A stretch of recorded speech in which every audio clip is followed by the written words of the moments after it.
Welcome to a Season 14 brand support guide in rank. This guide is going to go over how to best play brand as support from levels 1 through to level 6 and how to give yourself the best chance to win lane. Starting off, never overstay to help out jungle, as you never want to miss any first wave XP. You also want to reach level 2 first or at the same time as enemies. Both of these tips are really important, as the lower down the elo you go, whoever gets level 2 first usually has control of the lane. Moving on, at level 1, usually some supports will play around the middle bush of bot lane. What you want to do here is ward the bush via walking behind a minion, especially if their support is a hook champ or has a CC ability, or you could just avoid going into that area and play the left side area more until the enemy shows themselves out of the bush. Now for level 1, you always want to take W first, as it is your longest ranged ability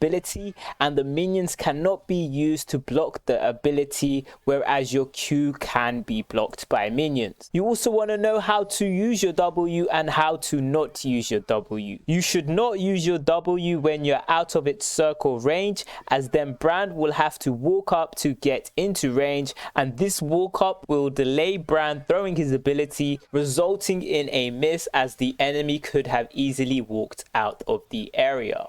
What you want to do is always have the center of your W inside the circle's range, and this will be the quickest way for Brand to throw his W. To do this, make sure your W is off quick cast, and I would definitely recommend having all abilities off quick cast too, so that you can see their ranges. A few more tips that are great for landing your W are you want to either use it on top of the enemy or in the direction they are moving, or when they're autoing the wave. For level 2, you always want to take Q second if you've taken W first, as your Q gives you a stun if you land both abilities on the target. For trades, you want to tank as much damage as you can without being eliminated. If your HP is low, try to space yourself out of auto range or go into a bush or fog of war. As you can see here, this helped a lot in terms of not being eliminated, and the center had a difficult time to take us out, which gave our ADC a longer time to do more damage. When the wave is pushed up, you also have the option to play around this bush.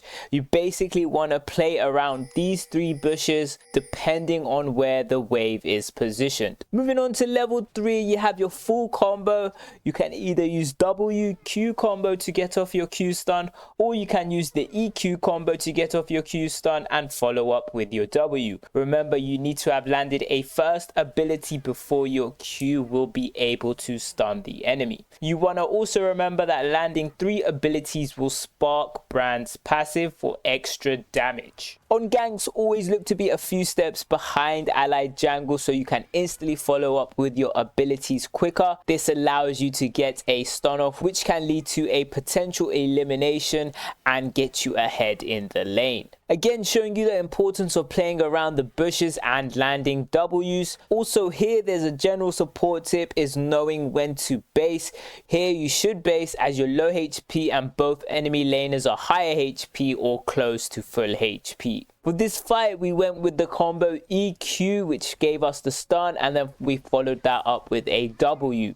After getting eliminations, you either want to push in the wave or leave it alone.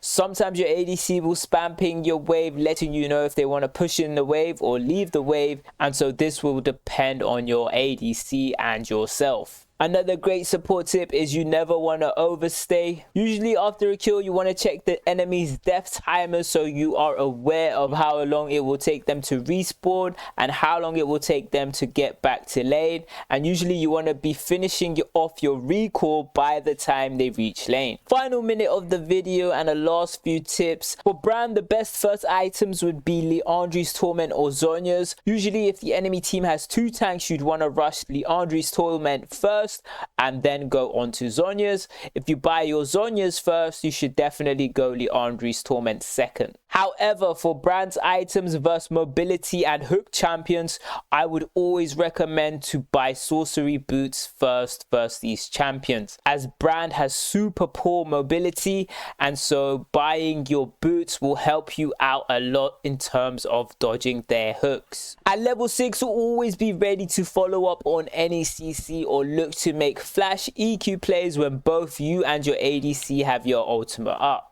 Your flash EQ is a great tool, and enemies have to be pretty quick in terms of their reaction time to dodge it. This combo in general is great across all elos. You also have the option to flash ER, which will slow your enemy, and then you can then follow up with your Q stun. Here we get the first tower gold plus gold for 2 eliminations, whereas the opposing team only got gold for 1 elimination. So this play here gives our team a bigger advantage thanks to the gold lead to our team for more items than the enemies.